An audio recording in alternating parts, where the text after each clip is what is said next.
Aunque es cierto que en las aljamas sefardíes hubo judíos que fueron grandes magnates e importantes hombres de negocios, también es verdad que la mayor parte de la población, dedicada casi siempre a labores artesanales, vivió en casas y barrios humildes, preferentemente al abrigo de la muralla o de los castillos de sus protectores, en barrios populares muchas veces adaptados a la orografía de un terreno abrupto.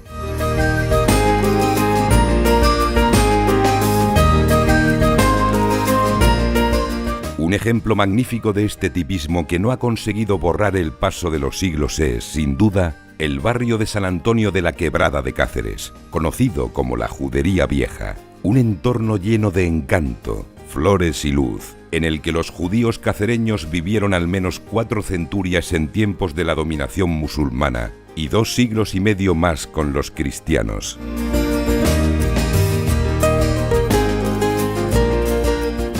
Así lo acreditan hoy los testimonios hallados en la Torre de los Pozos, las modernas estrellas de David, que siguen dando fe de la filiación judía del barrio.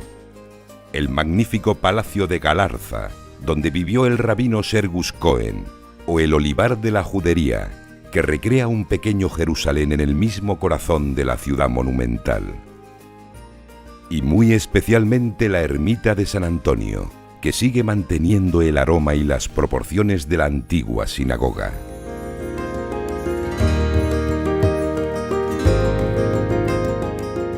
Berenjenas, goulash, falafel, platos para abrir el apetito al viajero curioso por saborear la rica gastronomía.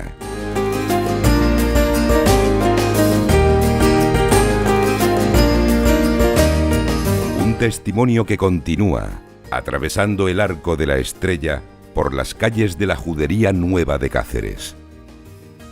y que se proyecta desde aquí al resto de esta ciudad patrimonio de la humanidad, que posee uno de los cascos históricos con mayor sabor de España. La ciudad extremeña en la que la noche muestra siempre su rostro más seductor.